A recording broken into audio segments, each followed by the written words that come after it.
Hi, I'm Mitch Rossell, Mitch Rossell, and this is Country Music Minute.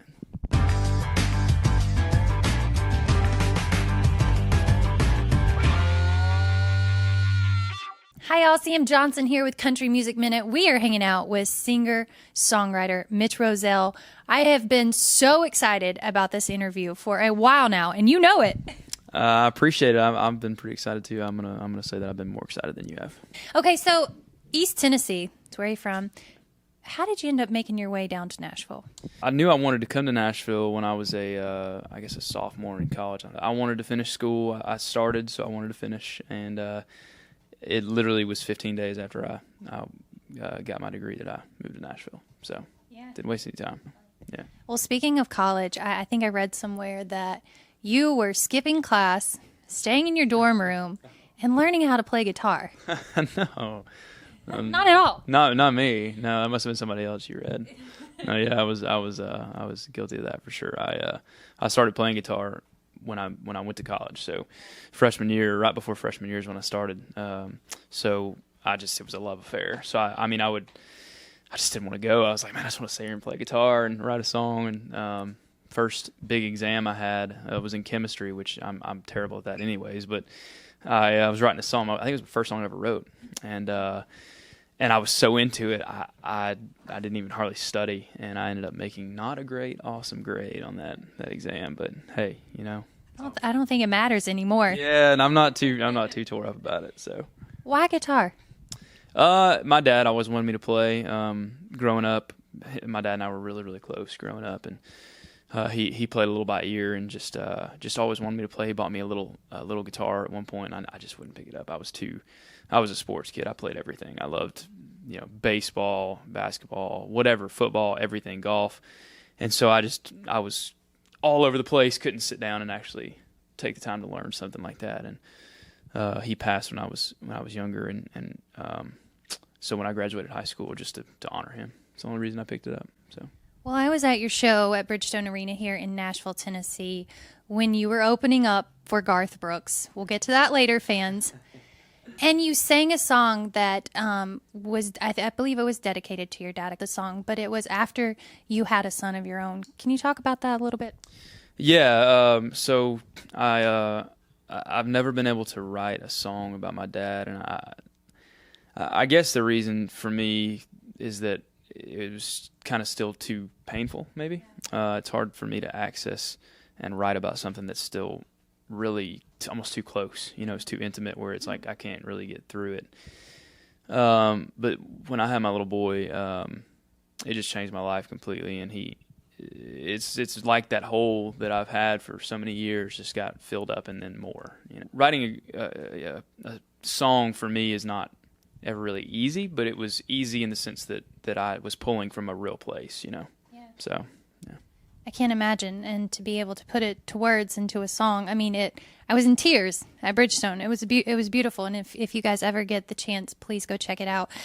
Speaking of singing, songwriting, and being on tour with Garth Brooks, y'all, this is crazy. How did all of that come about? Did Garth find you, or was it the song that you wrote for Garth? Ask Me How I Know. Well, the Spark Notes version, because we'll be here a while if I give you all the details, but the gist of it was I got a chance to send him some songs when he was cutting for Man Against Machine, and I sent him an email with 3 or 4 songs in it. I think pretty much everybody in town and their mom had the email address, because he got like thousands of songs, and I didn't think he listened to them, I was wrong. He listens to them, and so I sent him like 4 songs, and I just thought that was amazing that I even got to send them. I was like, man, I was floating, because just to send songs to your favorite artist of all time, and that happens to be the biggest artist, I mean, he's an icon, so it's like to even get to send them was so cool to me. And then 2 weeks later, I woke up one morning to go to a meeting, and I'm checking my email like I always do, and I absolutely flipped out. And so from there, we just kept talking, and he just wanted to hear everything I had. I kept sending him songs. He kept asking me questions. I asked him questions. We just got to know each other. And then we hung out, started writing together, just all this stuff, and really just became friends. And he's been an unbelievable unbelievable mentor to me, not only in this business, but just as a person. He's an incredible human being, and he's one of a kind, for sure. What is it like in the writing room with Garth? When you you have to tell us. Yeah, it's for me, even though he's become a friend of mine, he still had such a huge impact on my life and my music, and so it's tough. I mean, he's Garth. You're sitting there and you're like, oh man, I don't want to say anything stupid. I don't want to screw anything up. I don't want to, I want him to think I'm good. As good as he believes I am, and so that's a tough thing. It's intimidating, but it's gotten easier and easier as I've just not only gotten to know him better and better, and he's great at making you feel comfortable, and then also, every year, I guess, as you're going through your 20s and all that, you grow so exponentially as a person anyways, and you get more confident and you get more, just comfortable in your own skin, all those things. And so I think both of those things working together have made me a little more comfortable, but it's still pretty, but he's brilliant. He's super talented. He's just a great writer. He's just always thinking out of the box. And the song you wrote, which is Ask Me How I Know, and I know you guys have heard it because Garth made it huge this past year. What kind of emotions were going through, your mind when Garth took that song of yours to the next level? Oh, it's been a ride for sure. When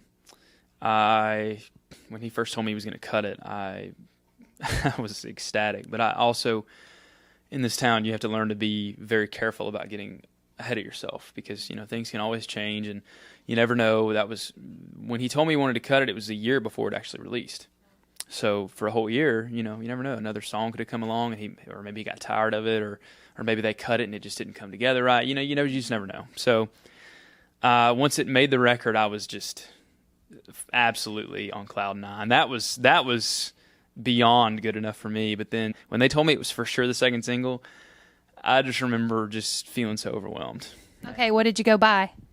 No, I didn't really go buy anything. No, I mean, no, I just trying to save as much as I can. Saving it for a rainy day. Yeah. Well, I have to let you know because my mom will be watching this later and she knows I'm interviewing you today. She loves that song. I mean, awesome. That is her number one song right now. Wow. No joke. What is next? I mean, after you come off of a worldwide tour with Garth Brooks. First of all, what's your mom's name? Robin. Hi, Robin. Thank you so much. I appreciate it. Just writing, always writing, recording. That's a big part of what we're trying to do right now, and just round out the team. Really trying to find the right people that I want to just build a career with. Because it takes a kind of a village, so to speak. It's important to surround yourself with good people. I want to bring this interview back full circle, and you had started playing at the honky tonks and now you're doing amazing things. What would you say to those fans out there who are watching you as a singer-songwriter make your way to Nashville and your career has just taken it to another level? I think there's so many pieces of advice that I could give you that other people have given me that have been great or that I've learned. I think if I'm just keeping it short, really just stay true to yourself. I had so many opportunities when I came to town. The trend that was happening was very different than what I do. And I had plenty of opportunities to do that, and to try to chase that. And by the grace of God and just whatever he put in my heart, I just continued to do what I wanted to do and what I loved. And had I not done that, I would have never had Ask Me How I Know, because that song it's a real thing for me. It's a real song about real feelings, real emotions, and it's not going to be quick. It's not going to be quick. It takes time. It takes years. It takes a lot of work. It takes a lot of no's. It takes a lot of closed doors. It takes a lot of bad days. And if you're not prepared for that, then if you don't love it enough to be prepared for that, then maybe it's not the right thing for you.